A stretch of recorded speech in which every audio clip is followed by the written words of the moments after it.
in law school when you're like kind of scared of the professor, you're college, I guess, too, especially in law school. You just come back.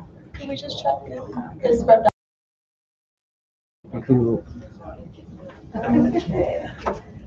When you sit on the front, they spit on you. Oh.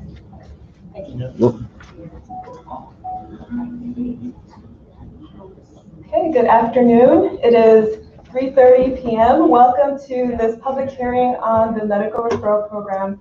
My name is Tina Sablan. I'm the chair of the Health and Welfare Committee in the House of Representatives, and I now call this meeting to order. Today is Friday, May 21st, 2021, and it is 3:30 p.m. in the House chamber. Present today, for the record, members of the committee are Representative Sheila Babalsa and BJ Assel. Representative Donald Manglonia is, or may be, joining us from Rhoda shortly via Microsoft Teams, and Vice Chair Leila Staffler will be joining us later this afternoon. So with 3 members present, we have a quorum. Staffing the committee today from the Legislative Bureau, we have our House Counsel, Joe Tyron, Legislative Assistant, Ms. Claire Sablan, Mr. John Diaz, our IT Manager, and also our Sergeant at Arms today, and then committee staffer, our Legislative Aide, Ms. Nelda Coram. With that, colleagues, may I have a motion to adopt the agenda?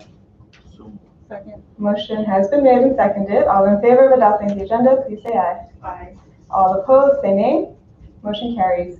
And we move now to the next item in our order of business, the opening statement of the chair.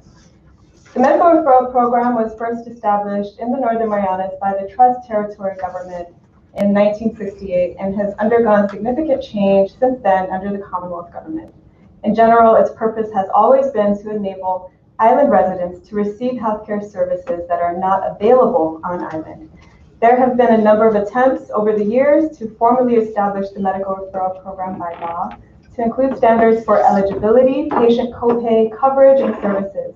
To date, however, there is no enabling statute for the program. Medical Referral has moved from the Department of Public Health when it was the line department of the executive branch to the Commonwealth Healthcare Corporation when CHC became an autonomous public corporation in 2011. In 2013, Governor Elo Enos transferred the off-island medical referral program out of CHCC to the Office of the Governor, where it remains today. However, responsibility for inter-island referrals to assist patients traveling from Tinian and Rhoda to Saipan for care was retained with CHCC. In April last year, the administration hosted a fiscal response summit during which it was recognized that the medical referral program has exceeded legislative appropriations in the millions of dollars every year since at least 2009. Program expenditures and patient volume have remained high, however, despite the expansion of on-island health services in the CNMI, including the establishment of oncology, podiatry, ENT, and orthopedic surgery services, as well as an electronic health record system at CHC. Proposals have been made to move the off-island referral program back to CHC and to establish parameters by law for the program to ensure equitability and accountability and improve health outcomes for the people of the Northern Marianas. The committee's goal in conducting these public hearings is to review the Commonwealth Medical Referral Program, to examine how the program can be reformed to improve accountability in services and streamline costs. For our hearing today, we have invited Mr. Ronald Sablan, the Director for the Medical Referral Office, Dr. Louis Negron, the Acting Chair of the Medical Referral Board, and Ms. Caitlin Nasis, the Special Assistant for Policy, Sustainability, and Development at the Commonwealth Healthcare Corporation. We also welcome oral and written testimony from the members of the public today. We ask that oral statements be limited to 3 minutes or less, and if I may ask Representative Babata to assist with timekeeping. Thank you. Longer written statements may be submitted today or at a later time to the committee. And now let's begin with the testimonies of our invited witnesses. If I could ask our Sergeant at Arms, thank you, Mr. Regis, to please escort Mr. Ron Sablan, Dr. Louis Negron, and Ms. Nasis to the chamber.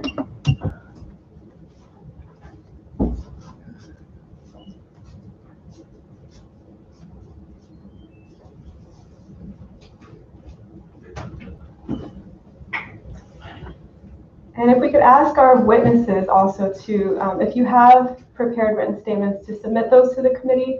And in any case, to limit your oral testimony to 15 minutes or less. And Mr. Ronald Sublime, you are up first. If you could please state your full name and position for the record and proceed with your testimony.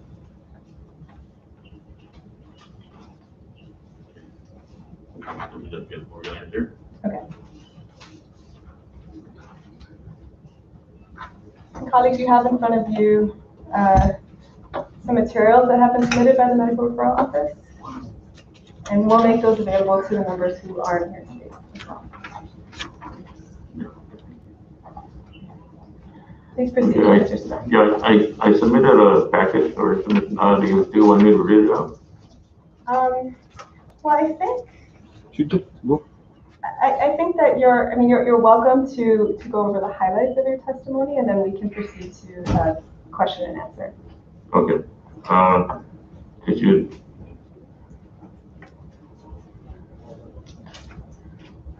Medical, let's read it.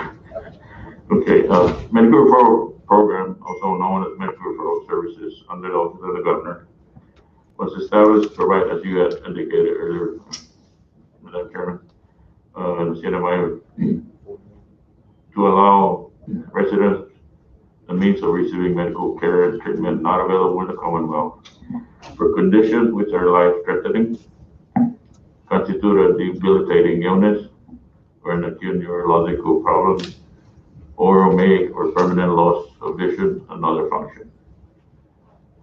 By sending patients to approved medical referral for approved medical referral to an established healthcare facilities, they may obtain and advance medical care, specialties, and procedures attainable to enhance patients' health. Medical Referral Program is the only CNMI office operating satellite offices outside the Commonwealth on Guam, Hawaii, with contracted medical facilities in the continental United States, Philippines, Korea, and Taiwan. The history, Madam Chairman, you just said already. I will skip that. Our objectives of medical referral is to therefore contain the cost of medical referral by excluding unnecessary referrals, minimizing inappropriate length of stay at healthcare facilities, and establishing cost-sharing mechanism with patients. Misconceptions. Both file medical referral reviewed and approved, or are reviewed and approved by the Medical Referral Committee, not Medical Referral Office Management. The committee is composed of 6 voting members who are all physicians licensed by the CNMI Professional Licensing Board and appointed by the CEO of CHCC. The committee meets every Wednesday to review every referral case submitted for the week and those incomplete of prior meetings. Reform to improve services. There are always room for improvements, but difficult of its structures can easily be overpowered. Medical Referral Program has a long history of top political subject with every election year. Unfortunately, its personnel operation requirements were never fully supported and funded appropriately to meet its mandatory responsibilities. Medical referral must be depoliticized and adequately budgeted to run smoothly and consistently following its own rules and regulations, focusing on patient care. It is very frustrating and an insult to us when news articles or personal interviews are emphasizes the deficit status of medical referral again and again, when in actuality, it was never funded in the first place. Medical referral program can run smoothly with consistent policies, is to be allowed to hire its own personnel, adequate funding, and to officially organize under an independent program similar to the new Medicaid model or as an autonomous agency. On the personnel, FTE funding requirement must be addressed and MOUs for mayor's offices and other political hires must stop. At times, Guam and Hawaii officers in charge would not follow or submit required reports to our central office because they only answer to the ones that hired them, creating a dysfunctional operation affecting the level of service patients deserve. Due to the sensitivity and confidential nature of our operation, to be compliant with HIPAA requirements, medical referral program recruitment must be scrutinized based on operational requirements, applicant's qualification, attitude, a people-to-people person, ability to deal with difficult and stressful environment, and willingness to multitask. In all fairness, civil service pay scale must be followed depending on the qualification or the morale problem becomes. Under budget, historically, medical referral has always been underfunded to a tone of 50% or as low as 13% in the last 10 years. The funding level is obviously inappropriate, and the program runs under unfunded liability when expenditures are realistically within the margin of error of requested budget submission, depending on the number of patients. On trying to streamline costs, personnel housing during the past administration, employees accepted their position without housing. Currently, only Honolulu personnel are receiving housing allowance. Guam employees are voicing unfairness. It's either we provide to all or eliminate entirely. Medical referral services may focus on direct patient care. The programs must follow. We provide as follows: airfare, hotel accommodation, ground transportation, subsistence allowance, only during outpatient status. Hotel accommodations for duration of treatment if family escort is approved.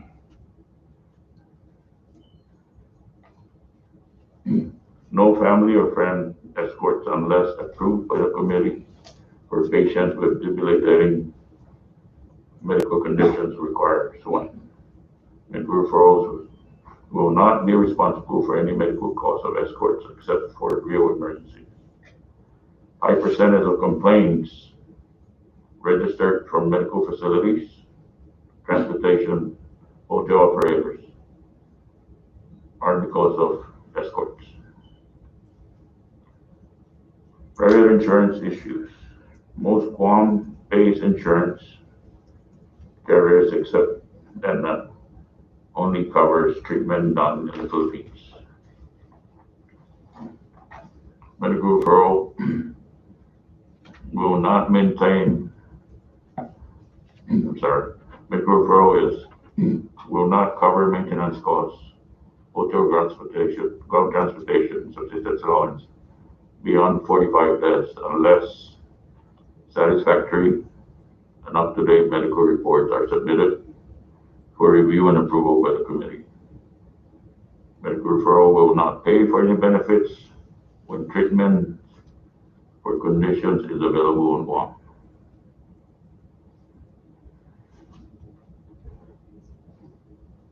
On December 1st, 2019, the travel for treatment under Aetna is contracted by the CNMI government to assist medical referral patients in expediting a letter of authorization, shortening the waiting period between patients and appointments and procedures, paying for medical expenses with a savings to the CNMI government of anywhere between 52 to 60%. Monitor cases with their own utilization review managers. The contractor will then be reimbursed on a weekly basis directly from the Department of Finance. Medical referral also would require an update software computer system specifically programmed to our operational requirements, allowing linkage to our satellite offices and providers. To enhance working relationship with communications with providers, and to provide professional advancement training to all staff. That seems legal. Will require assistance from legal and finance and accounting on issues as required. Medical referral size and expenditures are based on the number and category of patients approved for off-island referral, whose treatment can't be done locally. Therefore, to reduce the number of off-island referrals is to support the advancement of CHCC operations, specifically on human resources, equipment, and facilities to meet today's challenges. Transferring medical referral to CHCC is not the answer. The reality is it has to be prioritized, adequately funded, with no political interference. Thank you. Thank you, Mr. Sablan. And colleagues, without objections, if we could go to the testimonies of our other witnesses and then open up for questions and answers. Thank you. Dr. Negron, you are next. I'm sorry, if you could please turn on your mic and start with your full name and position for the record. My name is Dr. Luis Negron, and I've been with the Medical Referral Committee for about 6 months working there. And I'm very impressed by the work they do, because if you let doctors do referrals, a lot of doctors, although they mean well, sometimes the referrals are not adequate. So in our team, we have, like Mr. Saban mentioned, surgeons, pediatricians, internists with a lot of experience. We have a highly skilled, highly experienced group from the States here. And we know some doctors over referral patients, and that will cost a lot of money for the islands. So we filter a lot of these cases. I've seen other cases what we have here that could be done here. I would say more than 90% of the cases can be done here. But some of the patients insist on going to the States, although because for some reason they don't want to have the care here, although it's provided. It seems to be a matter of trust. I don't know what happened in the old days here, but they don't want to trust the physicians here. So our job is to instill trust in the community again. They don't realize we have a highly skilled set of doctors now. I mean, in college, we have very good from the state. We have surgeons now, pediatricians, psychiatrists, and they do a vets. I mean, probably better than the state, but I'm on the state. But the community seems to not accept that. So they give their doctors a hard time when they want to send them here. They insist on going to the state, and in reality, they don't know we provide the services here at a level of skill equal or better than the state, even my state where I come from. So I think that if we keep it independent, away from political issues, and Mr. Saban has done a great job in the past few years working with this referral system. So now we get more acceptance in different hospitals. I think we should keep it away from the hospital. If you let the doctors do it, I think the cost is going to be more than what you're seeing now, because that will for everybody, regardless whether they need it or not. We won't use our specialty, our highly skilled, which we are paying for, to use here. I mean, and we have an excellent oncologist, one of the best I've seen. And if we decide they will go to Guam on our own, we have him.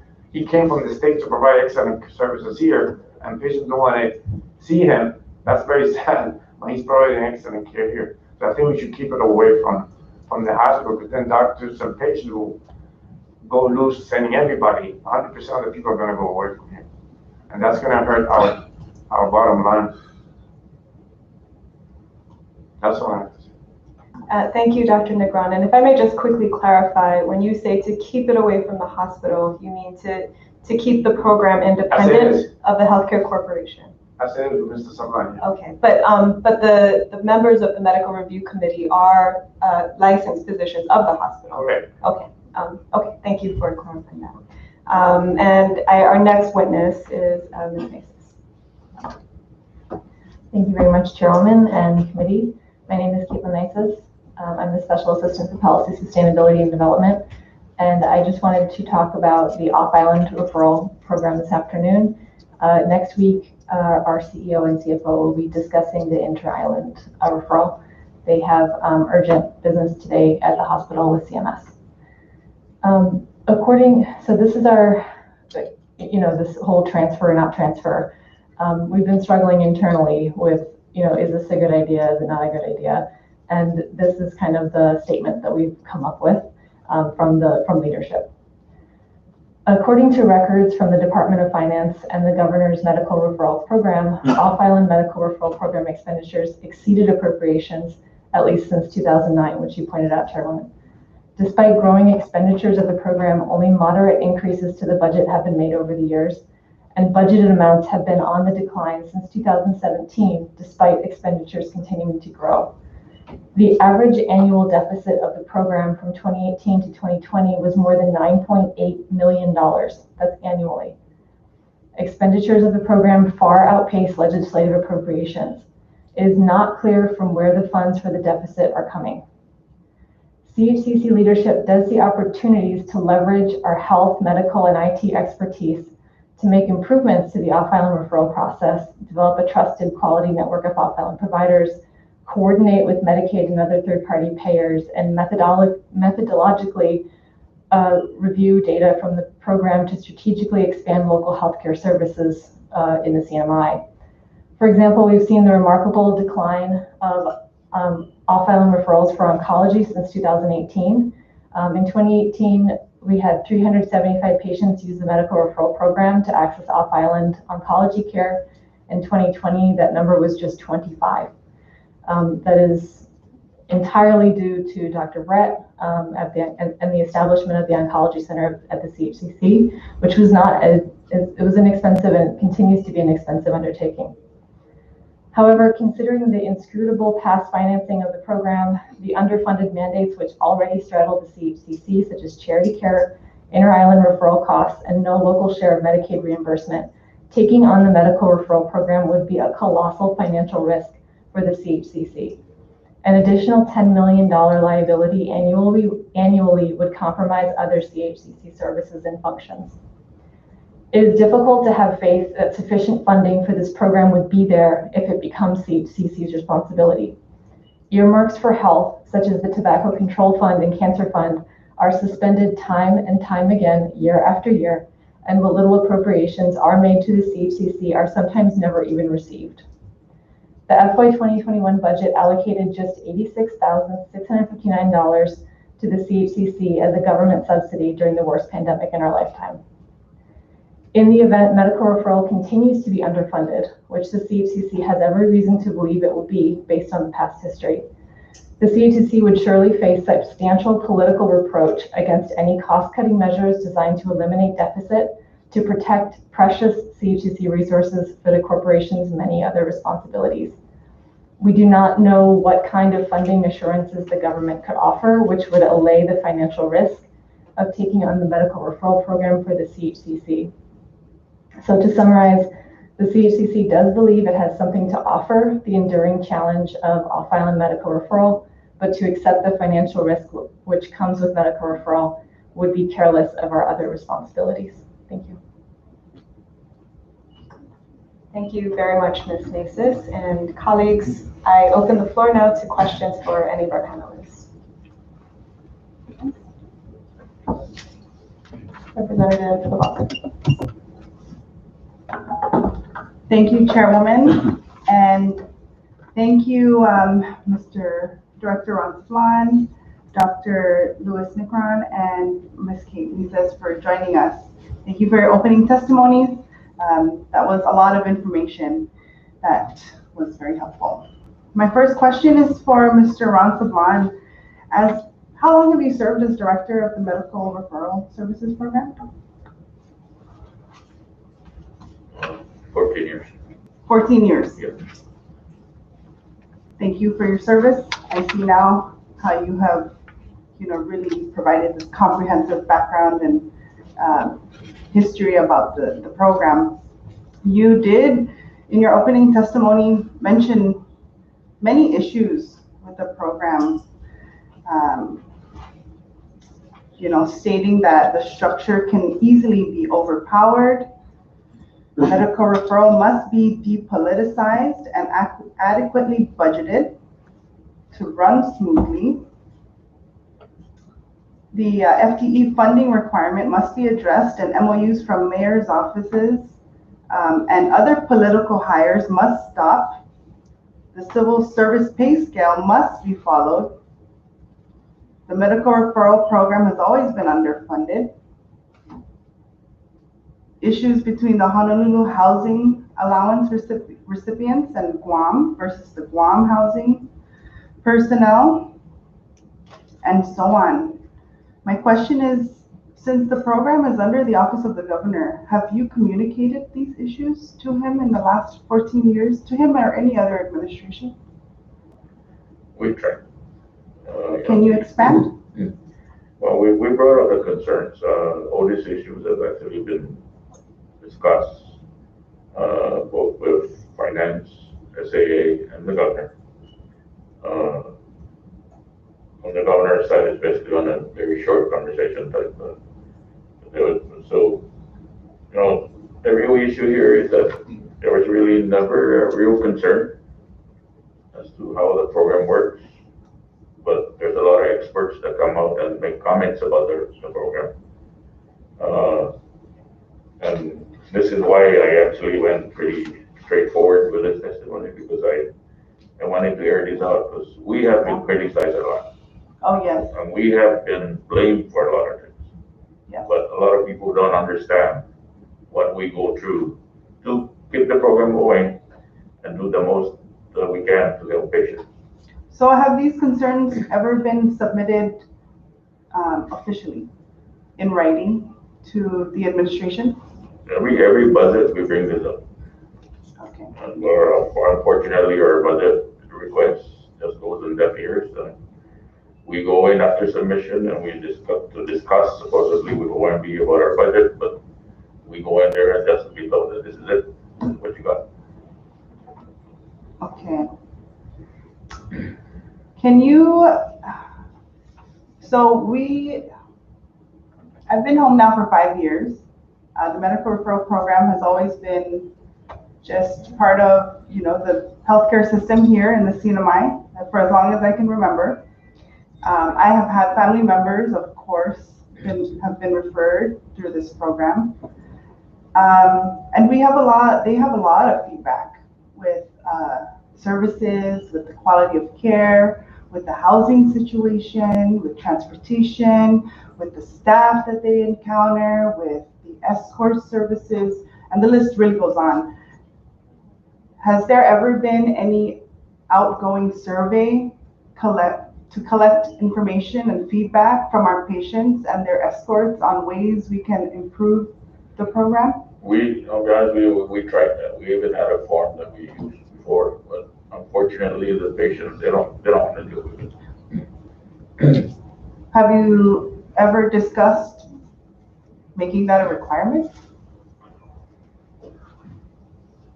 No. Or considered making that a requirement? No. When was the last time a survey was, provided or considered?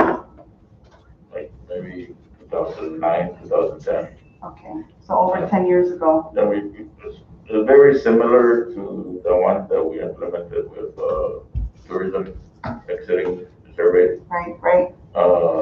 It's done, but the percentage is very low to really make it, to use it as a data to make decisions on. So. Okay, well, I would really like to highly encourage you to reconsider that, even at the committee level, because the patients and their escorts have quality feedback for the program. And, they're going through the entire experience. So they have a lot to say and a lot of suggestions really to make. We've always been very open to suggestions. And we try to accommodate some of the concerns. But as you can see from the picture that I just posted, there's times where what we want to do versus what we can do is two different things. Yeah, with the lack of funding, historical lack of funding with the medical referral program, I can understand your frustration. You do mention political. Running the program, and every year the full blast of medical referral being deficit again. That's an insult. It's like saying that I don't know what I'm doing, when in the first place I was never given the opportunity to run the operation with proper funding. Right. You need the And I have resources. people working for me that have don't report to me or don't answer to me. Right, right. You need the tools and the resources to be successful. I understand. You do mention in your testimony that the structure can easily be overpowered, and political interference is consistent. Can you expand on that? It's always been there. But what I'm saying is that, there's that, I don't want to be, but right now we have an issue in San Diego. We have a situation where the driver, from what I hear from patients, is actually sicker than they are. Hmm. But I have no say to that because it's controlled somewhere else. Do you believe that political interference happens when patients are chosen to To be be a referred. part? Yes, to be No. referred? Because, The selections of who gets referred is strictly done on the medical standpoint. okay, And that's, to be honest with you, I'm glad that that's that way because I don't want to be blamed. I get blamed for a lot of things and this would be an additional issues. And, the decisions are made by the committee who are all medical practitioners, licensed.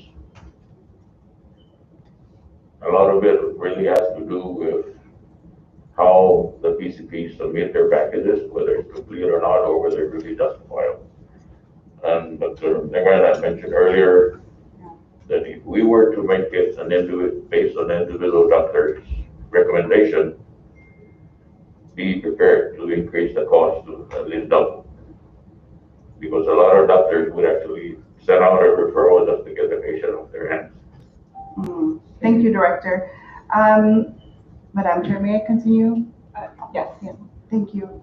I have some questions for Dr. Lewis-Nicron. How long have you lived on Saipan? 2 years. I'm sorry?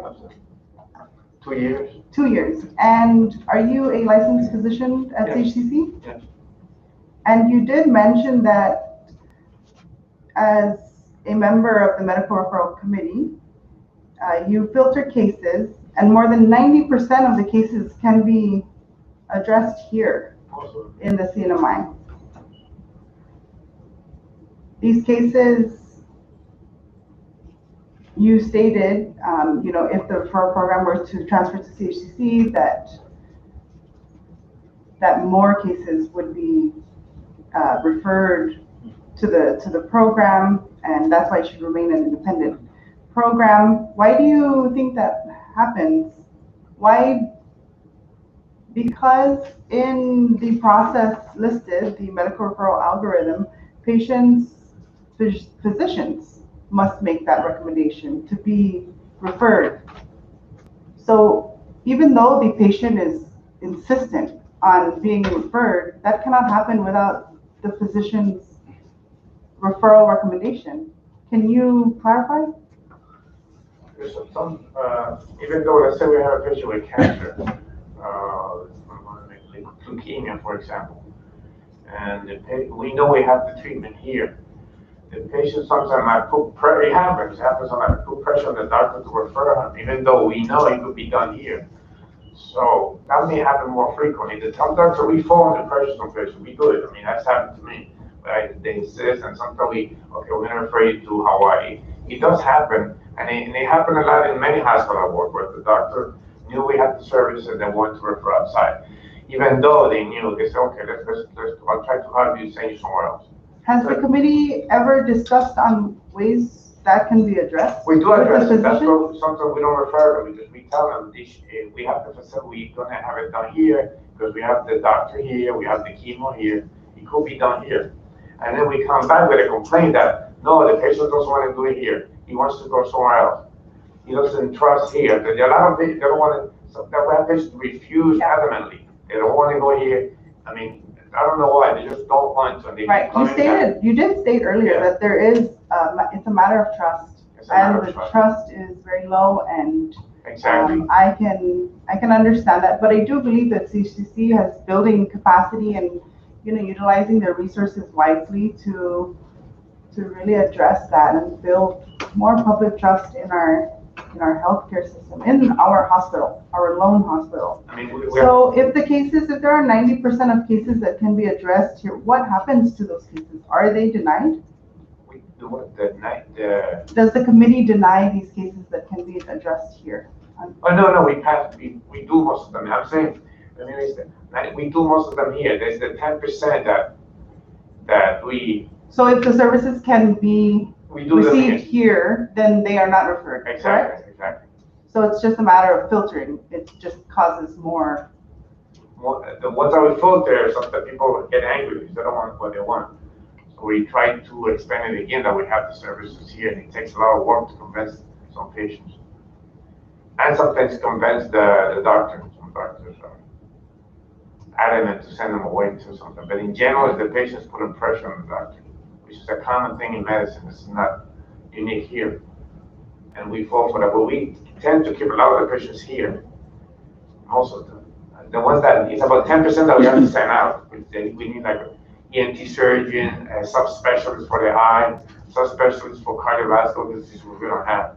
Understood. Yeah, but the rest we keep, especially like I mentioned earlier, the chemo, which is excellent, the oncology. Understood. Thank you, Mr. Nikran.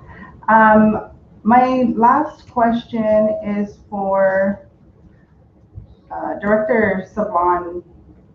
Ms. Kate Nieses did mention that the average deficit for the medical referral program is $9.8 million, and the program really has been consistently going over budget by millions of dollars.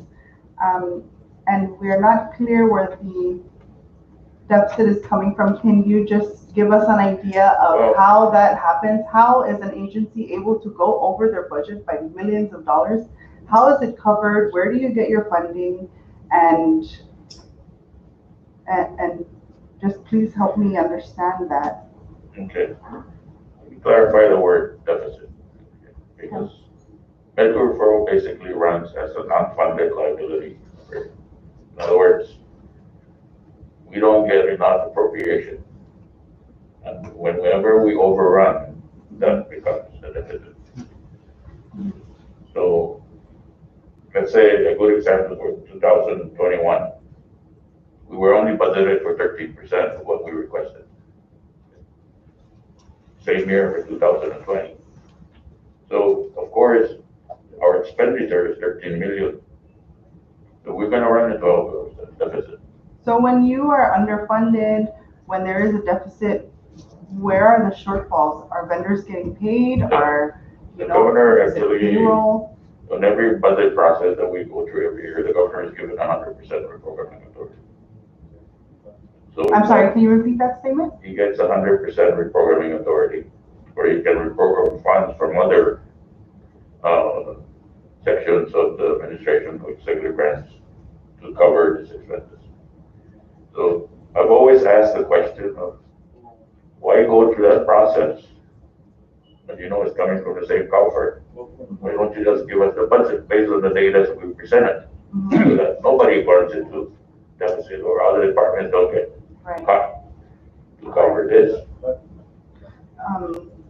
I just want to be clear that there is no 100% reprogramming authority in the Planning and Budgeting Act. There is a 25% leeway for department head and our governor to reprogram funds, but it was only in this last budget 2021 that the governor was granted 100% reprogramming authority to move funds around in the executive branch alone. Are you saying that reprogramming prior fiscal years, the governor, specifically for referral, yes, because we're running under unfunded liability, the governor usually granted 100% reprogramming authority. Okay. That has brought up way more questions than I thought it would. But so are you aware of where these monies are coming from? No. Okay. And rightfully so. I'm sure you're just concerned about getting people paid. Trying to make sure that the patients are covered, treated, and their accounts are covered so that we can send more patients back to the same facilities. Right. Uh, Director Saban, are there any contracts with the medical referral program in on the mainland offices, Honolulu or Guam, that, in your opinion, have a conflict of interest due to relations? Well, when I contracted San Diego Transport and Logistics contract, just being upfront, Mr. David Atali was not Secretary of Finance. I understand that he recused himself from, or he became not a member of the company anymore. Okay. Unfortunately, right now, I don't handle the contracting part, was taken away from us. It's over to the governor's office. So we you're don't not know a part what's of, so you're not a part of the entire contracting process? I used to do 100% contracting. Right now, everything is taken away from us. How has that impacted your operations? Pretty much on the negative side, because it sort of took away my leverage of dealing with hospitals or knowing people that I'm dealing with, because I don't know who's the contract. So generally, right now, what we do is direct doctor to doctor thing, but in this line of operation, we need to have a good rapport from the executive division or the medical part of any provider that we deal with. Are you involved with the payment of vendors then as well? If you're not involved with the awarding of contracts, are you involved with the payment? No, so we don't know. Right now, we don't know who's getting paid or not, or how much of the new contracts are. Well, thank you very much for your direct and honest feedback. We're all here for the same reason, and that is to improve healthcare in the CNMI.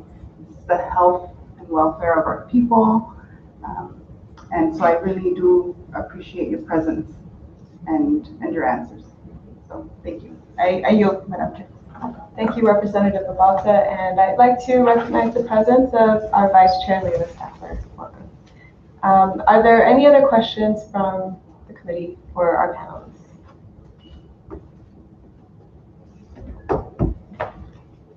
I do have a few questions. And I think I'd like to start with Dr. Nicron.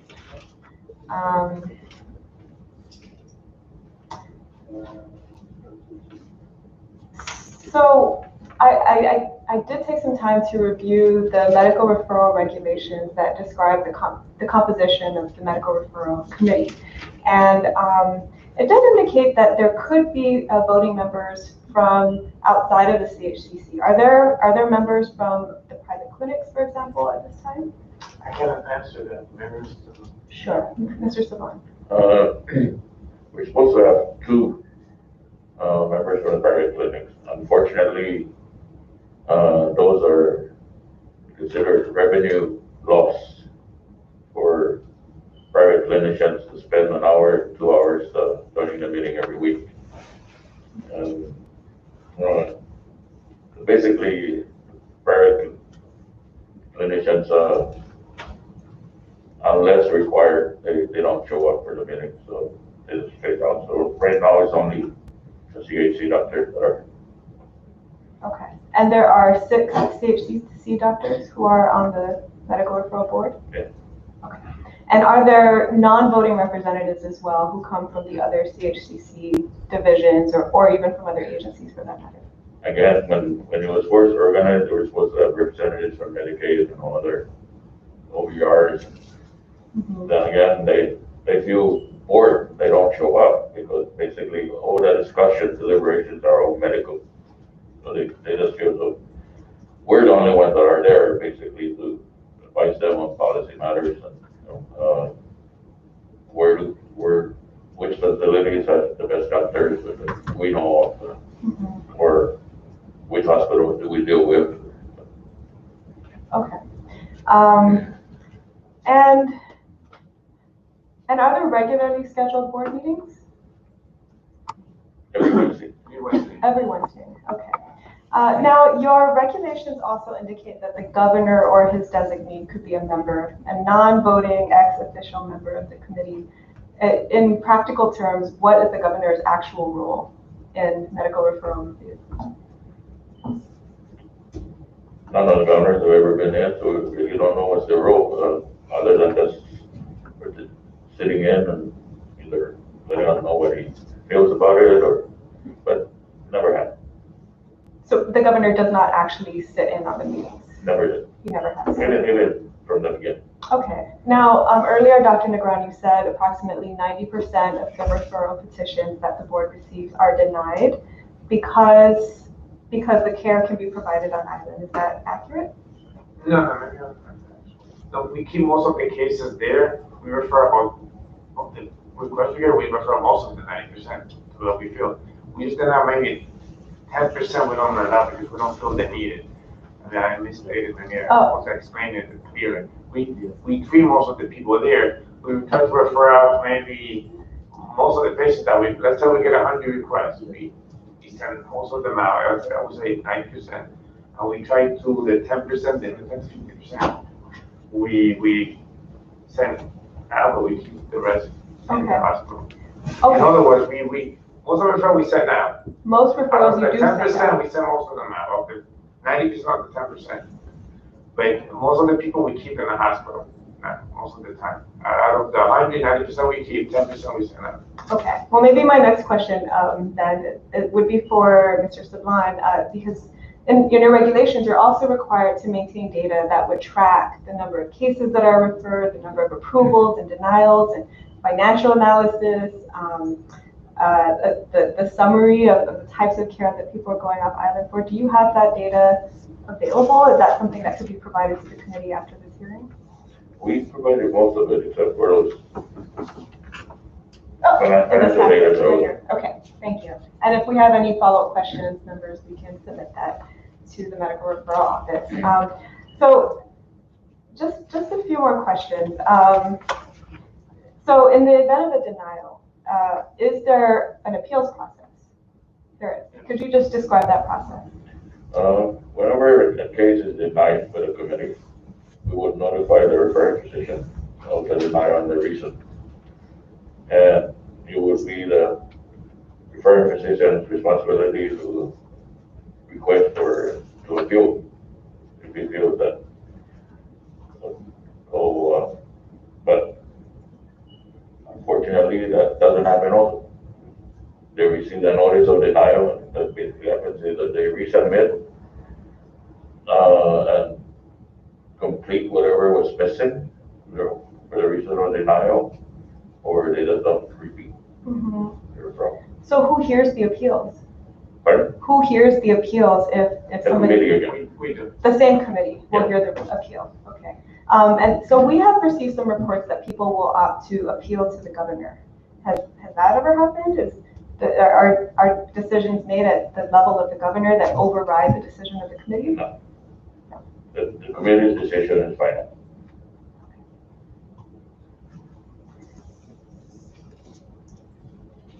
Okay, and I have just one clarifying question for Ms. Mason. Does CHCC, it sounds like CHCC has very significant misgivings about transferring the medical referral program back to CHCC, and or at least for the off-island medical referral program. Is there a position on the inter-island medical referral program? Well, I think that'll be covered next week, but I think right now it's just, funded. That was something that the 16th legislature, the health committee, wrote in their committee report when they created the corporation, that they recognized that even a public corporation would still need government subsidy for the inter-island referral responsibilities and also for charity care, for indigent care, and that just it hasn't come to fruition. Those intentions, we haven't seen them. So I think the position on inter-island would just be funded. That would be really fantastic.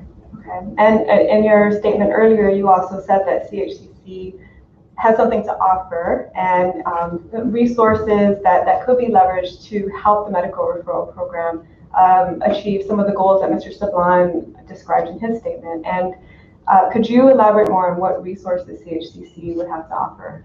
Sure. So, I mean, we already leverage our medical professionals for the committee, and I think like the discussion about transferring to CHCC, then all the doctors would refer to just get patients up. I don't think it necessarily would mean the committee goes away.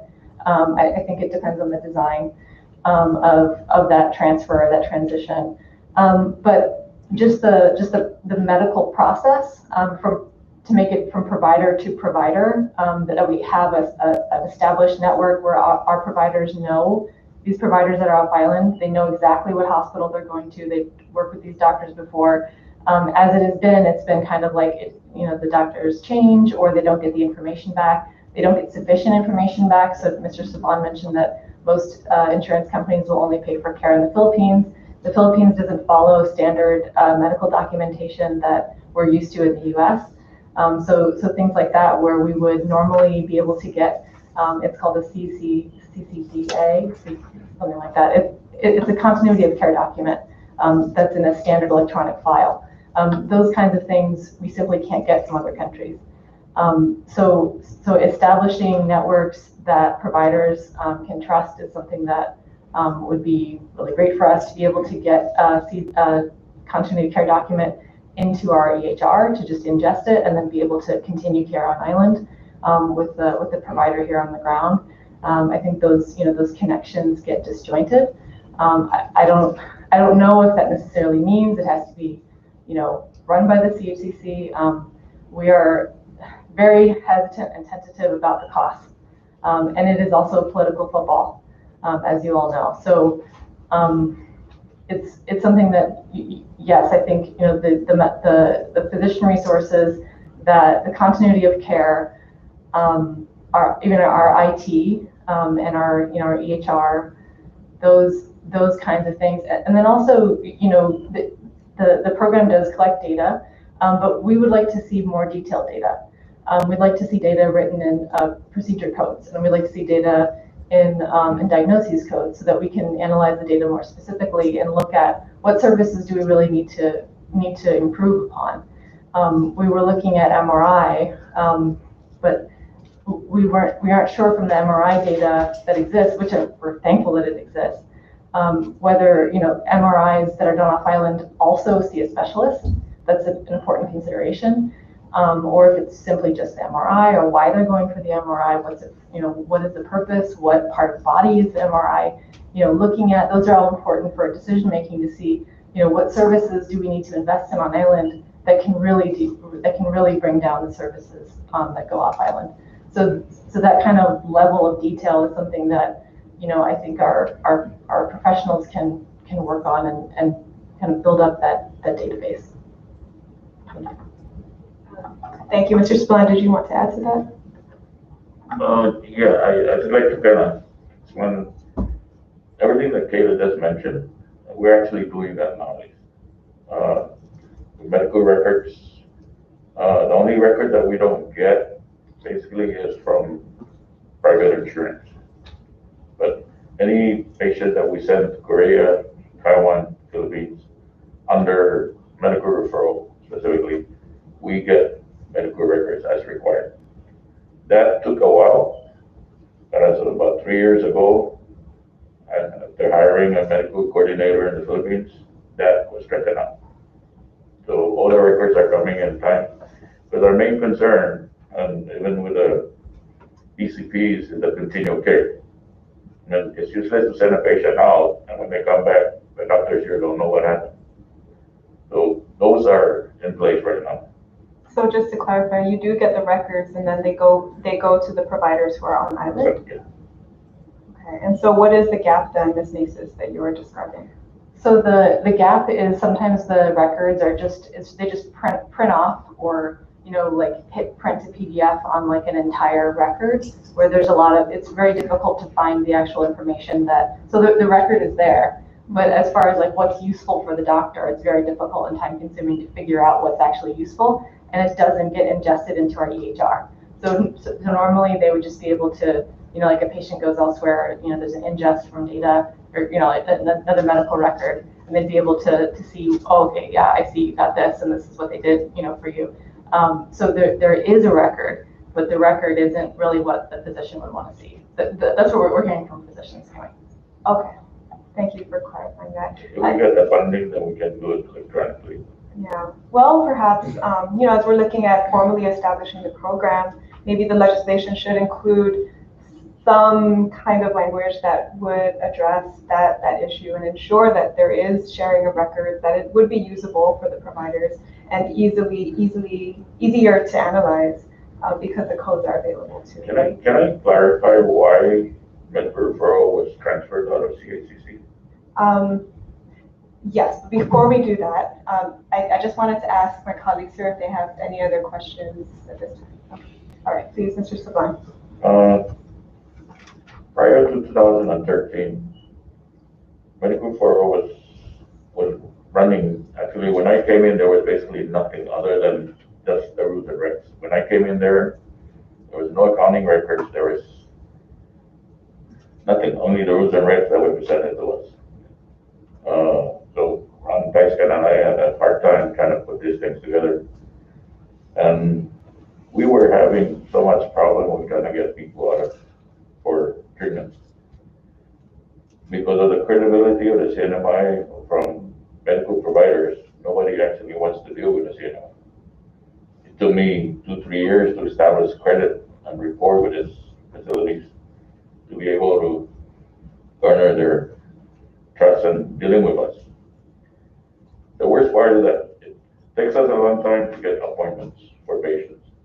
Once we get the appointments and where patients ready to go, travel agencies would not issue tickets for us to send out patients because THC at that time had a very poor financial standings. So, I was put in a spot over there, get yelled at by patients and families, or get threatened actually, of why I cannot send their patients out. And that's really one of the main reasons why I asked the governor, please take us out and give us funding so that we can get patients out as fast as we can. And secondly, inter-island referral. One of the reasons we asked that inter-island referral stays with CHCC is because of the fact that a lot of times inter-island referrals are done from a non-medical purpose.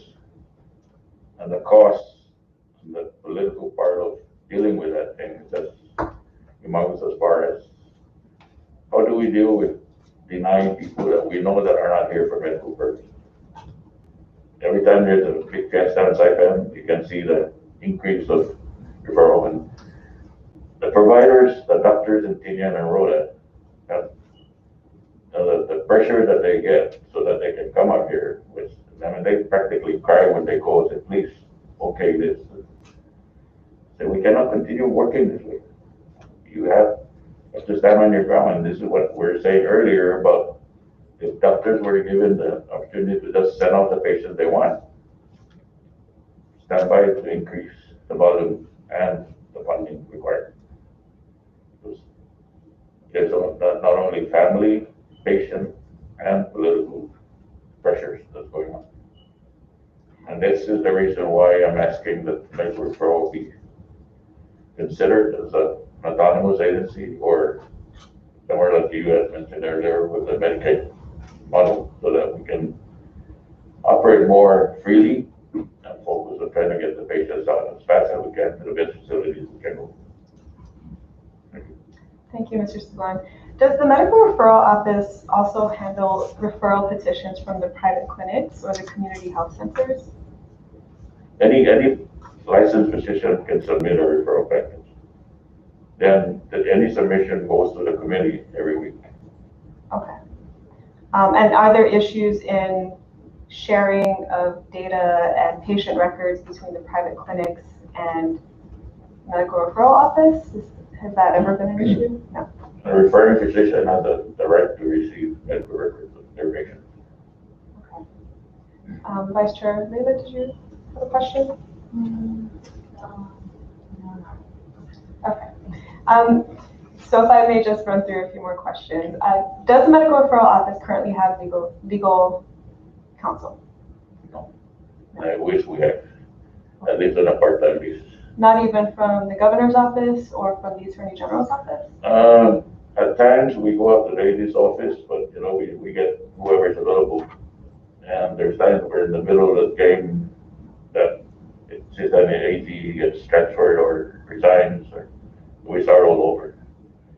So some of the criticisms we get about forms and documents and all this are really something that we've been trying to correct, but we haven't had that opportunity because of this inconsistent assistance.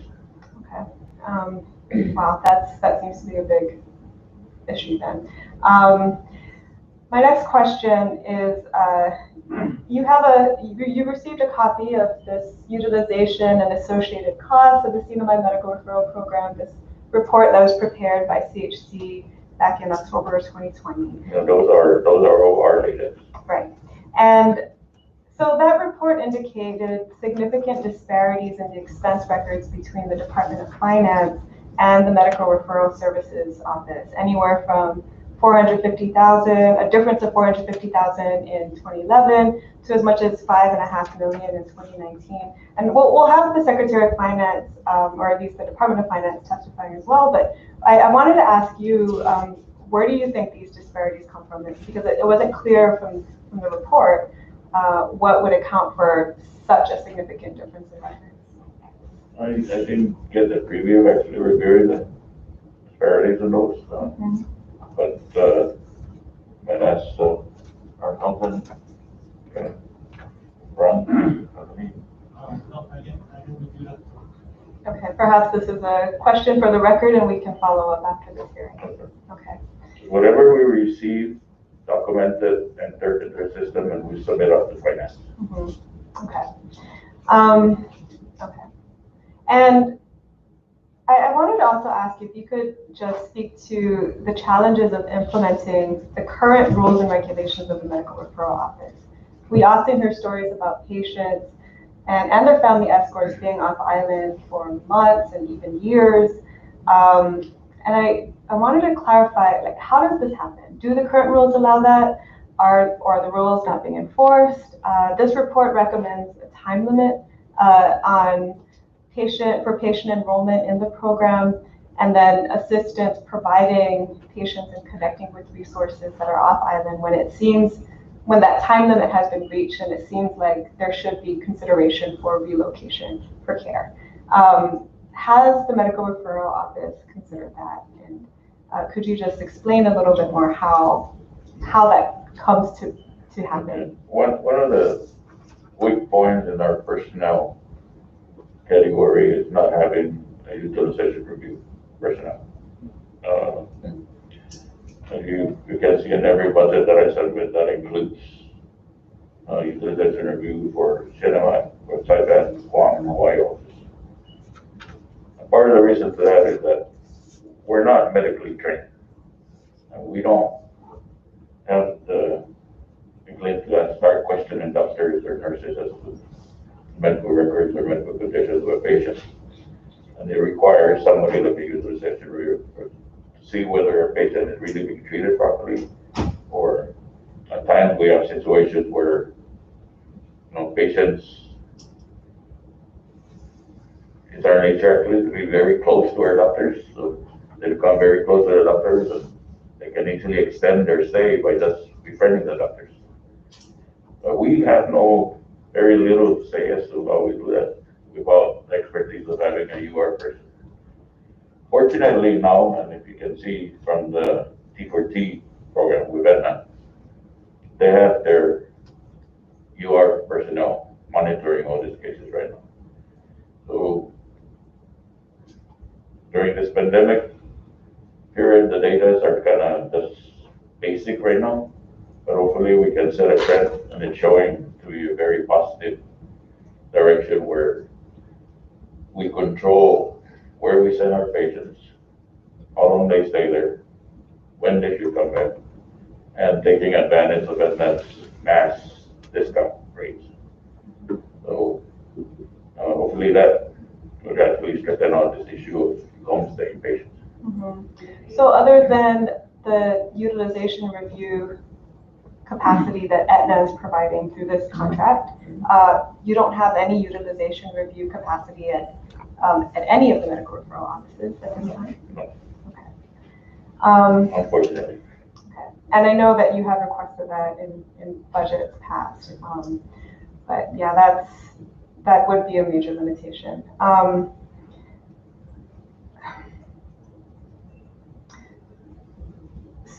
So we understand that the public auditor is currently conducting an audit of the medical referral program. Could you just describe the scope of the audit?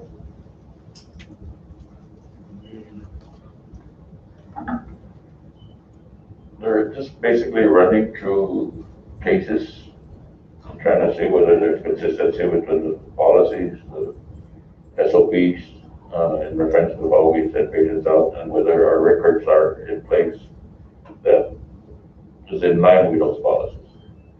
I don't know whether they're looking into going into the fiscal. I think they did already on the fiscal part of it, but they have asked for records on our interest funds or expenditures that we've gone through. So they'll probably be coming in after that. Okay, so it's a fairly comprehensive audit. Yeah. Then. I'm glad they're doing that because it's the first time that First time in a long time, right? Yeah. Do you know if there's a timeline for the completion of this audit? They're targeting doing all the field work by the end of June. Okay. Just a few more questions, colleagues. So, Mr. Sablan, could you also speak to the question about why medical referral expenditures and patient volumes have remained so high despite the establishment of some of the specialty services that CHCC has described today and in this report? According to this October 2020 report, the number of patients sent off island has tripled since 2014, even though on-island healthcare capacity has improved. And we do have more of these specialty services. So could you just help us understand that issue? One of the biggest issues with referral is that the poor health maintenance programs that individuals go through. In other words, because of the economy, people don't go get checked out and all that. And a lot of them actually come into the program when it's already getting too late.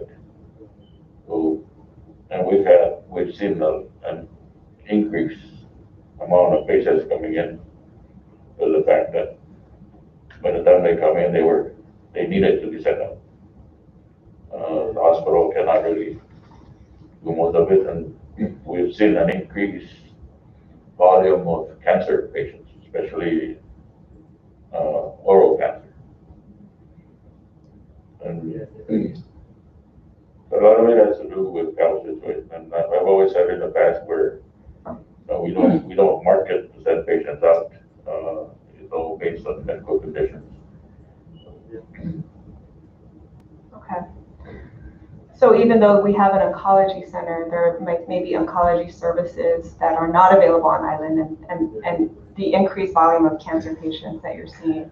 Well, let's say with Dr. Bregling here, there's more referrals out for MRIs. There's more referrals out for biopsies because Dr. Breg cannot make the diagnosis, proper diagnosis without the testing. Okay. Those are some of the, it's great to have the specialties, but sometimes without the support, there's additional costs of sending people out to get those testings done. Okay. Thank you. And then one of the issues that has also been raised is that medical referral escorts sometimes end up needing care while they're off island.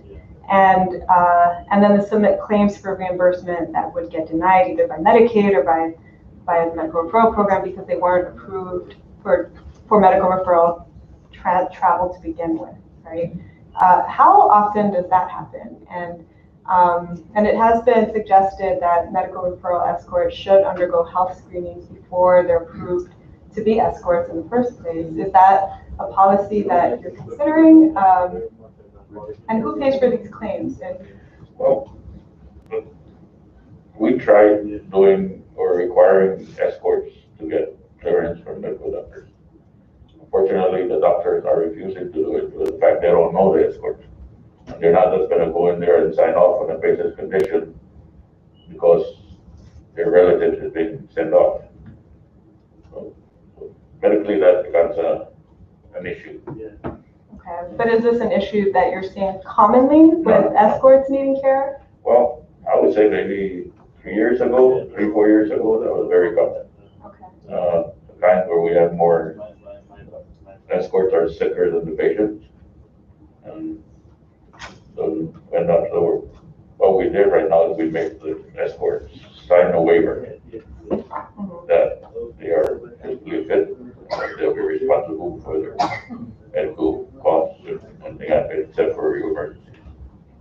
Do you have a breakdown of the number of patients who have no health insurance at all that get referred off island?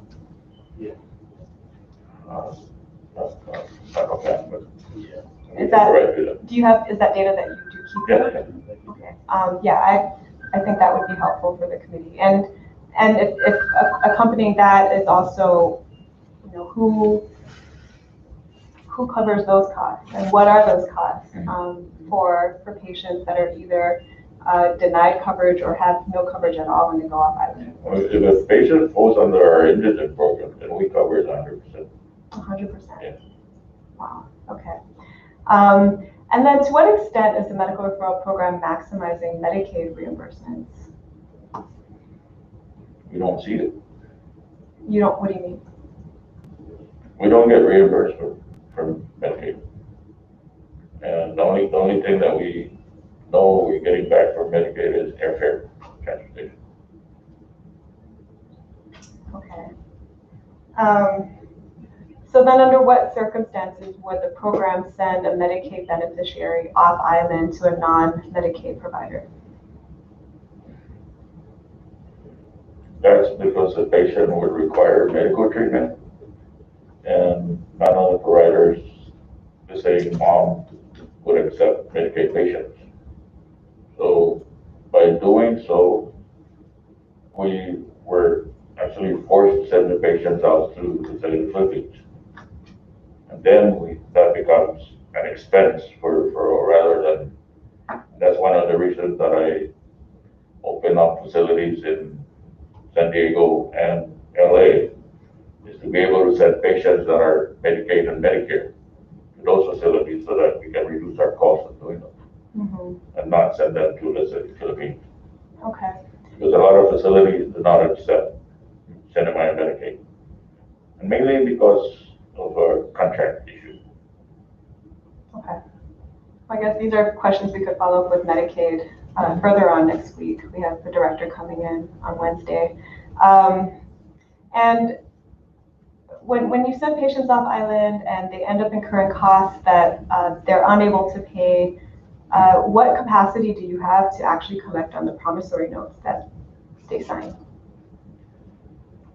Well, the collection of promissory notes really was never part of our responsibility. And we have tried to turn it over. When we were under CHC, we were giving it to their billing and collection to collect. Nothing happened. Before that, we set it up to finance so that they can look into the tax rebates or, garner from their salaries and nothing has been done. And the amount, like promissory notes amount that keeps going up.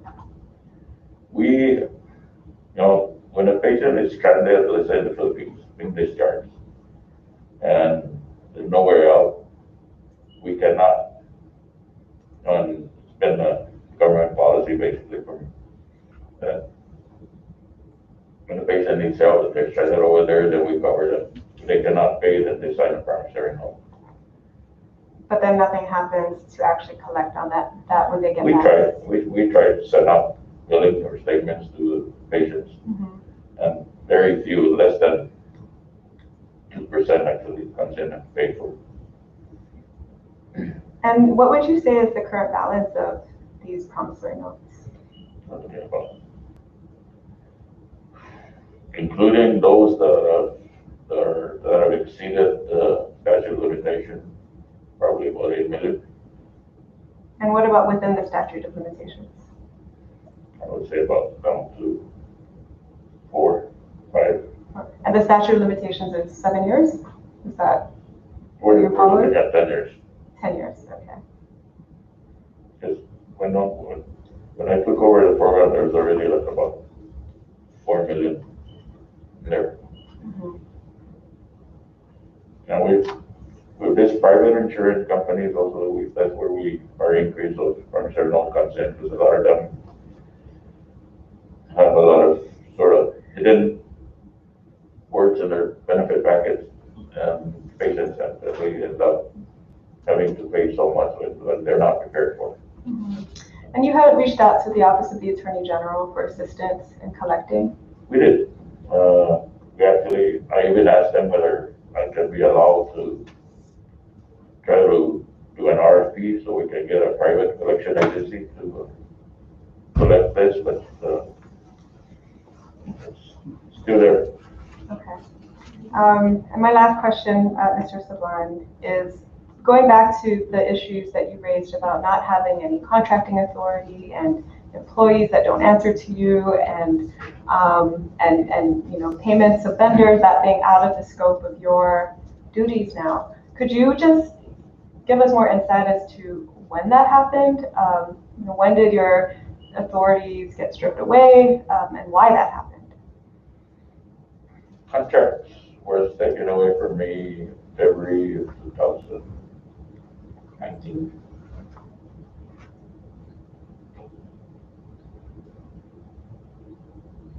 Why? I don't know. Dealing with officers in charge in Hawaii has actually been always an issue where they are appointed by the city government. It's makes it very challenging for all of us when we're dealing with patients that needs to be taken care of. Sometimes, like our MOUs, when those staff, the city of Guam, when the mayor of Florida comes there, then they basically don't work for Referral anymore. They're under the mayor.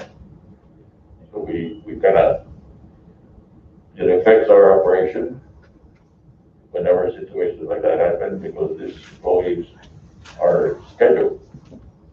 And the schedules are taking care of patients. And if you don't have that patient, then sometimes we have problems. Patients meeting their appointments. And those are some of the complaints that we get. Okay. So at this time, it's the Special Assistant for Administration who handles contracts? Yes. And then the governor appoints the officers in charge for the off-island offices? Most of them. Okay. And then payments to vendors are handled entirely by finance? Yeah. Thank you. And that's it for my question. So under contracts. Under contracts? Okay. No, under contracts. Okay. The other like hospitals and all this, we have it subject regular. Okay. Colleagues, any other questions for our panelists? Thank you. Okay, Dr. Foster. Thank you, Chairwoman. Quickly, just in the interest of time, can you briefly describe the structure of the program? You are the director. It is a program under the Office of the Governor, and you report to the Governor, correct? Yeah. And then under you have 3, I'm looking at your citizen-centric report. There are 3 positions under you, and that is the Hawaii and U.S. mainland office, CNMI, and Guam, and then the Saipan. Is that currently how the... Obviously, it's us here in Saipan, Guam, and Hawaii. And how about the Asian and the Philippine Those are contracted. offices? Oh, so they're contracted? Yes. Okay. And then just expanding on the scope of your authority, since you do not currently have authority over contracts, payments, etc., as we've already heard many times, can you just describe what is within the scope of your position? Okay. Right now, my main role is to make sure that we stay within the rules and regs, and that things are done based on our protocols and standard operating procedures. Okay. And this medical, CNMI medical referral algorithm, these are steps that describe the medical referral services, off-island regular referral process for CNMI patients. Who developed this algorithm? We- You. And who enforces the algorithm? we do. The content handles the financial part, area handles the administrative part, and then follow through, make sure that everything is in place. Okay.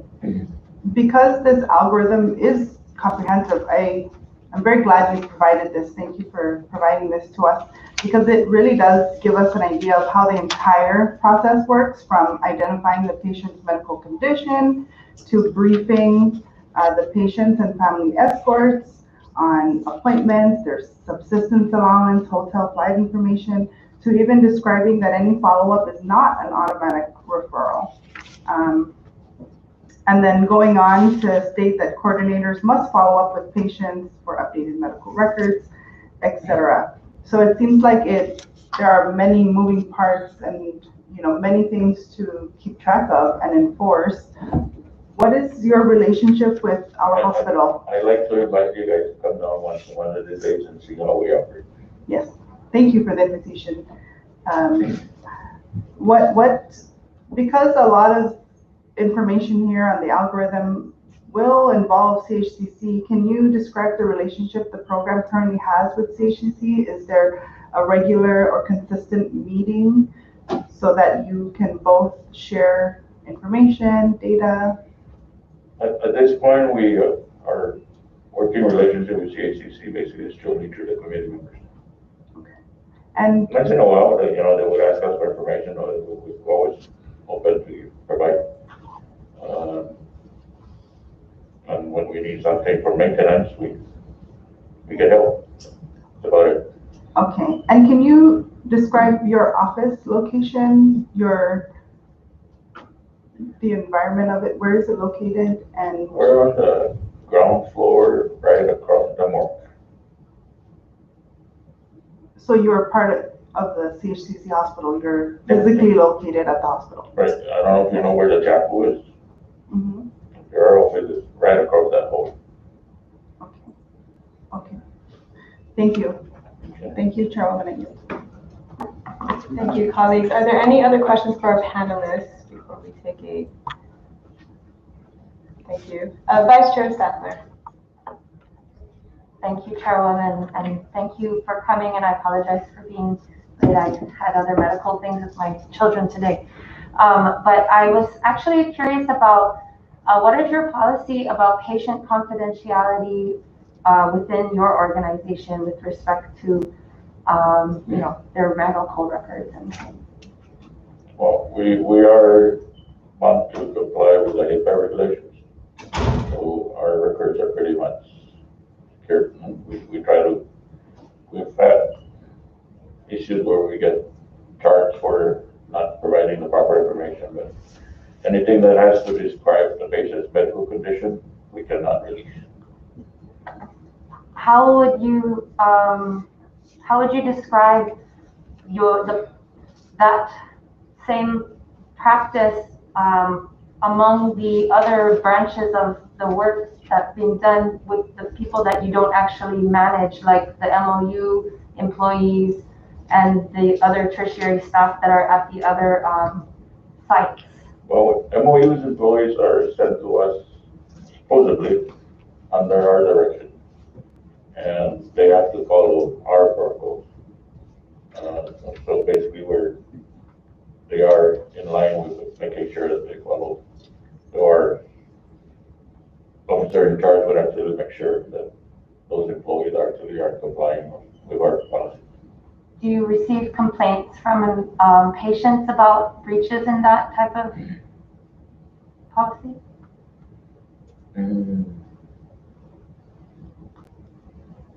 We've always received complaints, but you know, we always try to handle it also in a way where we make sure that it doesn't happen again. But there's always going to be complaints. I guess what kind of authority, a discipline is maybe a strong word, but when it does happen with a staff that maybe isn't under your management, possibly, what is your process to correct their behavior or practice? So we put them on notice. We ask our officer to take them. If not, then we would notify the mayor's office. Thank you, I yield. Thank you, Vice Chair. And at this time, just I do want to be mindful of our time, and I think we have some members in the gallery who wanted to submit public comments. But in the last remaining minutes for this panel, does anyone have any closing statements they'd like to make? Okay. Well, thank you all, Mr. Sablan, Dr. Negron, Ms. Nasis. Thank you all for your testimonies today. I do have some notes, Mr. Sablan, for follow-up questions that we'll be sending to your office for some of the data that this committee will be requesting. But we appreciate the time you took to share your perspectives, and have a good evening. Colleagues, so at this point, do we need a short break, or do we want to just go right on to public comment? Okay. Okay. So there being no objections, we will move now into the public comments portion of our agenda. The floor is now open to any member of the public who wishes to make comments on the medical referral program. And if you could please limit your oral statements to 3 minutes or less. You could submit longer statements after this hearing by email or in person. And Representative Babalta has graciously offered to be our timekeeper for today. So look this way for direction if you're not sure where you are in terms of time. Okay, the floor is now open.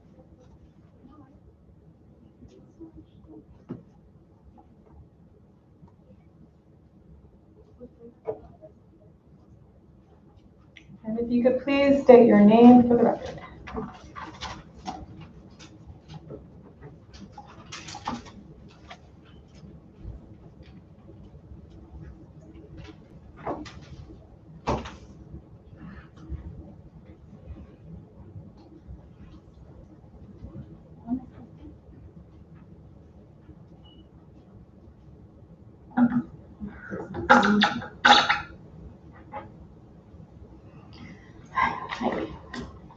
Good afternoon, Madam Chair, good members.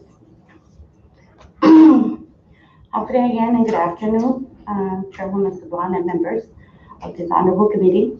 My name is Leanna, I'm a South Schneider, and I'm here on behalf of my husband, Richard, a multiple cancer patient and survivor in the last 16 years. By the grace of God, I can be his caregiver and support pillar through his journey.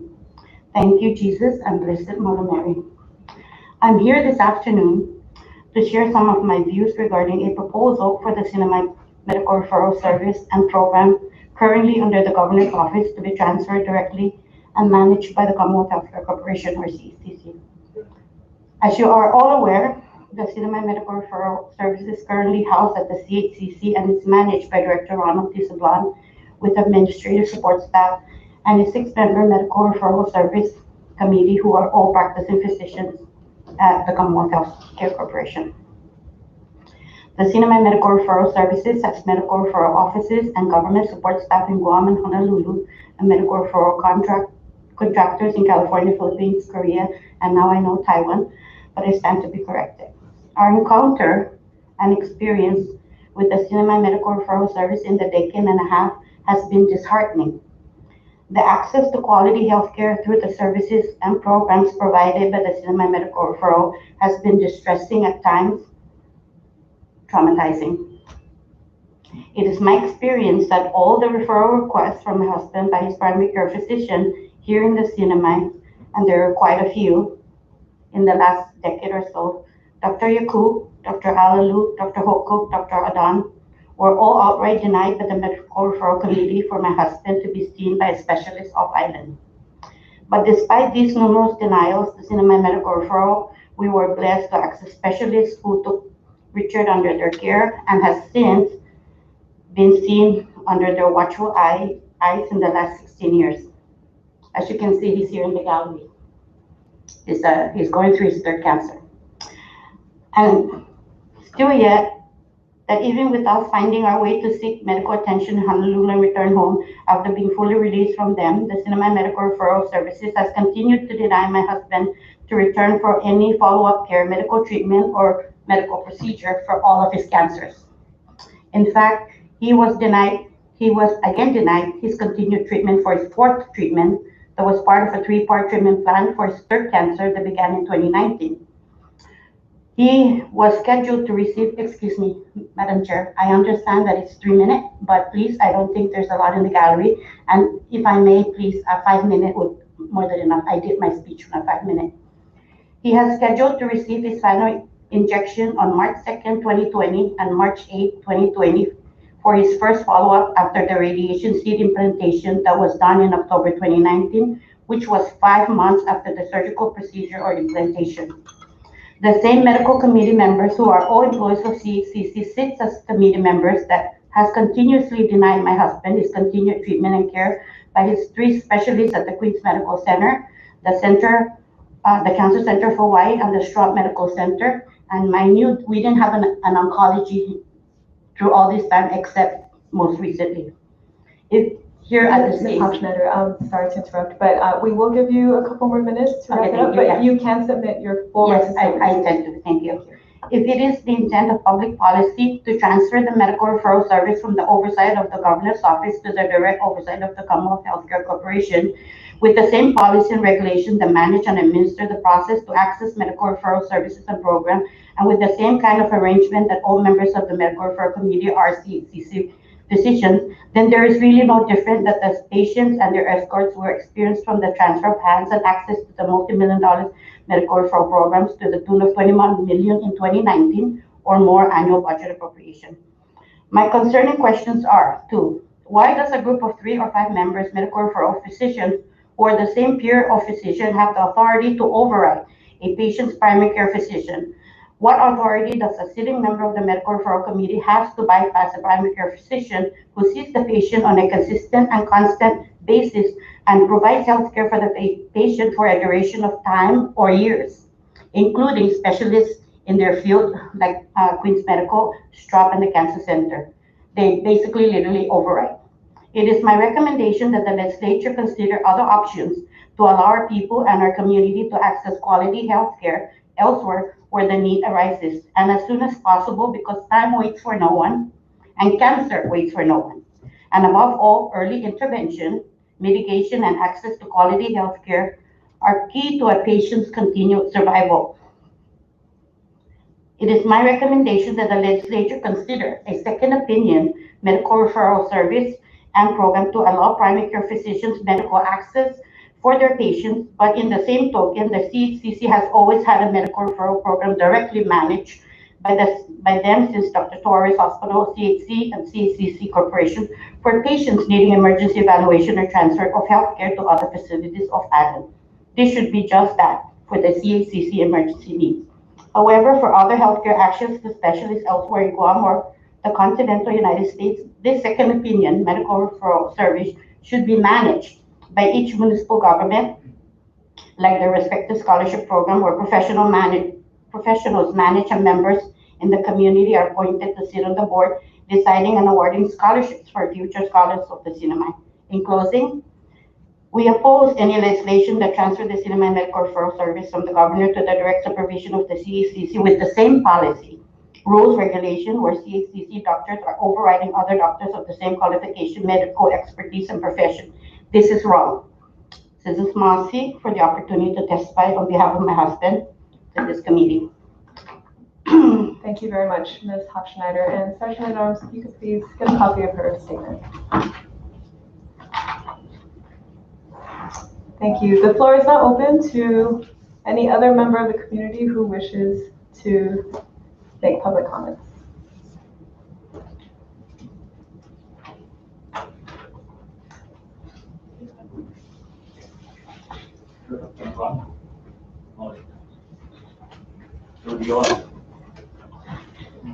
Welcome, and if you could please state your name for the record. Madam, let me get my composure here.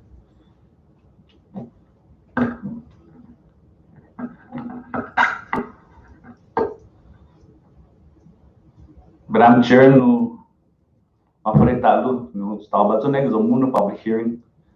I mean, town meeting. You know, my only testimony is right here. The Speaker of the House gave me a note. So there's a blank, so I wrote the no, Madam Speaker, comprendi na ako ni mangganno ki corruption, transparency, accountability. 3 minutos ani Mr. Madam Speaker. Tisino na ito 3 minutos. Tolaka mo rules. Sa TV kwentos gi 3 minutos. Si Mr. Ron Sablani, director ni, lepa kasasangan 14 years. 2.2 years cancer. 16 years. Kogam to cancer gini baneli. So if I sit on the damn chair and anybody here, Congressman Staffler, Congresswoman Spencer, so I drank a couple of antibiotics today. And I have blood pressure medication. About that, and Congressman Vice Speaker. I think go for motion, Madam Speaker, the manage mask 3 minutos.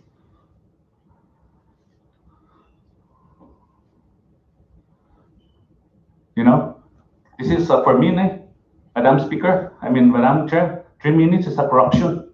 You want accountability?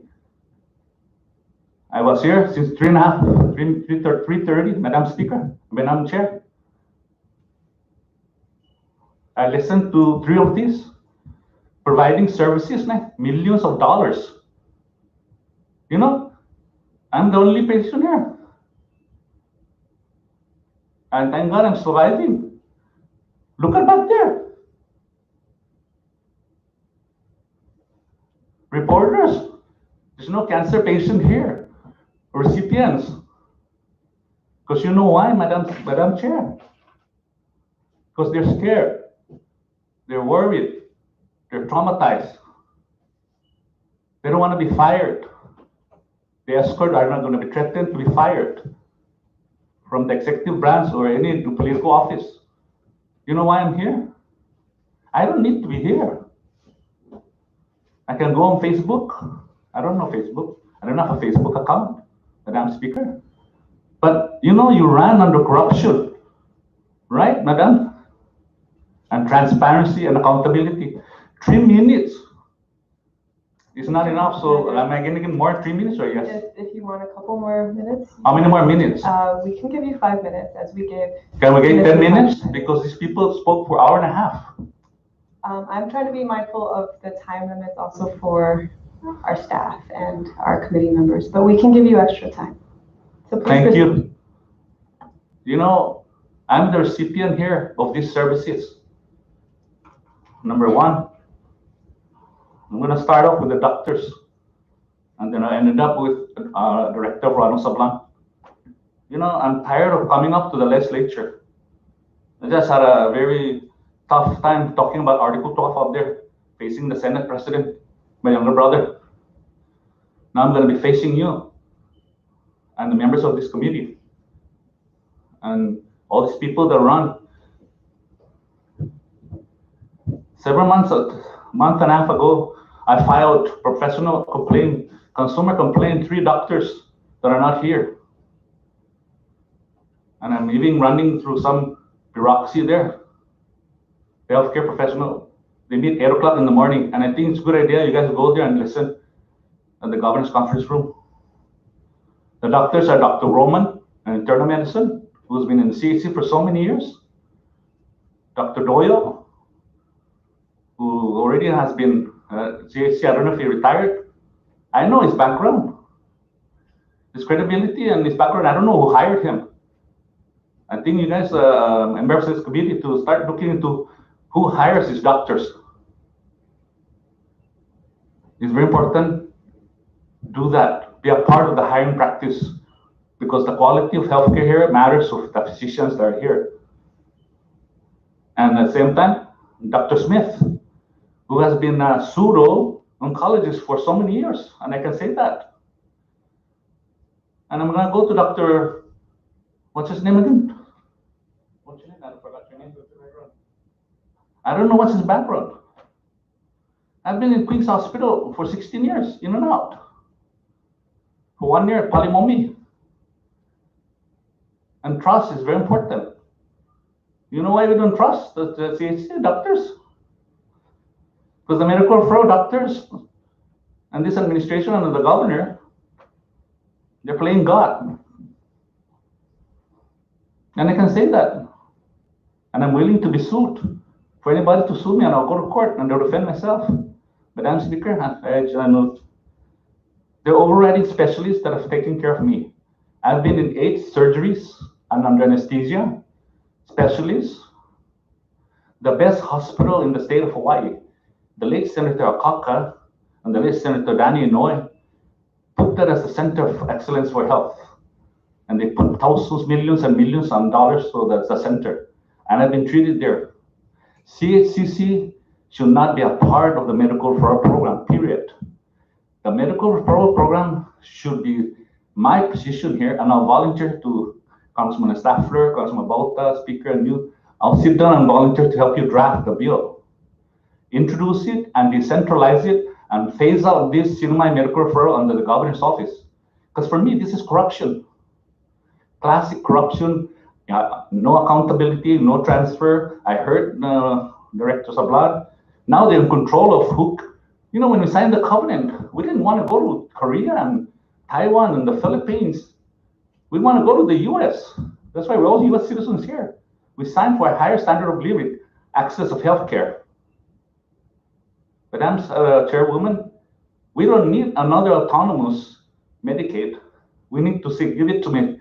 My bill, my proposal, if I'm the congressman or senator, my bill is to decentralize, give it to the mayor applicant and the council to choose, similar to Shefa, volunteers from the community. It's a second opinion. So people, all of us, US citizens, or anyone with access to go to Hawaii, anywhere in the United States, we all have health insurance, we're all United States citizens, and get the best doctors and physicians to take care of us. We don't need to go to anywhere. Secondly, and thank you, Ms. Give me 2 more minutes. Give it to Mayor Atalik and Rhoda. Give it to Mayor Aldan in Tinian, Councilman Staffler. Give it to them. They know well. The Tinian Municipal and Local Initiative have a medical referral. Let them worry about going to Hawaii, worry about going to the mainland United States, continental United States. Let CHC fix itself. I want CHC, the Board of Trustees, Esther Munia, and all the rest, the doctors, to compete excellence in hospital care, like Queen's Hospital and anywhere in the United States. And I don't believe Dr. Bronan is telling me he's lying. I was a patient for so many years. I almost died. I went in 4:30 in the afternoon for emergency surgery at Queen's Hospital. I came up 1:30 in the morning. The best surgeons. These are the doctors. Even this Dr. Bronan cannot give me a pagoda hotel to stay. They just denied me last week. I just paid $300, 3,000 some plus last night to leave next week. And I'm gonna pay my hotel. And my doctors are there, are waiting for me. Dr. David Cho is a urologist and laparoscopic surgeon. Dr. Lederer, who's a UH professor of surgery and radiation oncologist. He inserted me on October 16th, October 28, 2019, over 100 radiation seat implantation, the highest. I can survive in 5 years, 80% or 85%. And you know what? Now let me get back, since I have 1 more minute, and I'll focus on Director Sablan. Director Sablan has insulted me many times. I can prove it. 2018 on October told me pull the plug. I was in the middle of my, this is emotional for me, but I'll tell you what. Pull the plug. I have an email sent to all the medical staff, referral, to pull the plug for me. You know what does mean? I'm scheduled for Dr. Chow at Queen's Hospital to go through a biopsy for my aggressive stage 2 cancer. Uronaf is a system that can real time. We don't have it here. And they told me that I can come to Saipan and Guam. That's a lie, because I went there last year, right before the pandemic. I was supposed to be in Hawaii last year in March for my final checkup. It's a 3-part treatment plan. They approved me in March, on April of 2019. Listen to this. I was going to 3-part. A shot, Lupron shot, and then I had radiation, and I get complication. I almost died. If I'm here, I would die. If I'm in Guam, I would die. Thank God I'm in Hawaii. I survived. Stayed there for 3 days, 4 days. They're excellent. That's trust. And then I got my medical referral in the middle of my treatment, denied, September 2019. You know who did it? It's Director Sablan and the medical referral staff. And I had to pay $6,000 for my kids who quit school. And now I have to promissory note that Attorney General is going to give me. That's why, Madam, I'm going to stop because I'm civilized. But 5 minutes, I cannot tell you 16 years of my experience and many more. I'm speaking for Jack Bora, the former senator. I owe this to them. It's not about me anymore. He died delayed of treatment by medical referral from Tinian. King, Atalik, my best friend, he died of cancer. This is a cancer, delayed of treatment. John King, Lela, the congresswoman, he died of delayed treatment from Tinian. My brother Herman died of cancer. My mother died of cancer. My brother died, Rudy, of cancer, and many more. So, Madam, if you want to find correct corruption, interview me and committee. Thank you, Mr. Hopsham. Thank you very much. Thank you. And you can bring Director Sablan here, and I'll debate him here right in front. I'm tired of being pushed around.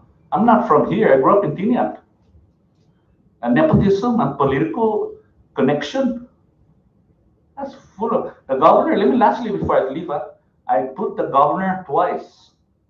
I turned in my appeal because she asked for appeal process last year in March. You know when your colleague denied me? May of 2020, last year. Congressman Enjo Mapan, Chief of Staff. He said we relied on the medical referral. Again, I went on March 9 this year. Every week I went up there. You can ask Officer Murphy there at the governor's office, the police, asking the secretary, the governor, lieutenant governor. Nobody wrote to me. This is how I'm treated as a cancer patient. And there's thousands and thousands that are coming more. Unless this committee takes a hold of this, this program. Let CHC fix itself. If they want to be the best hospital, stay away from medical referral. Thank you, Mr. Hofschneider. And I'll be more than happy to bring me in, even if executive session or whatever session you go. And you want to learn more? 16 years. There's nothing political here. There's nothing personal. But I'm going next week. I'm asking my doctor from Strop, delay again, because I want to pay my hotel. I'm going to find money to pay my hotel. I'm going to ask the Cancer Center of Hawaii if I can stay there just to see my specialist, not this gut medical referral. It's all internal medicine, pediatric. They don't know what they went to. What I went. I saw all these doctors. Medical referrals. Mr. Hofschneider. Malpractice issues. Thank you very much. Thank you. And you are also welcome to submit written statement after. Usunzo mafagagat. Toto tamuso. Tuvan mga toto. Thank you. At this time, are there other members of the community who wish to submit public statements?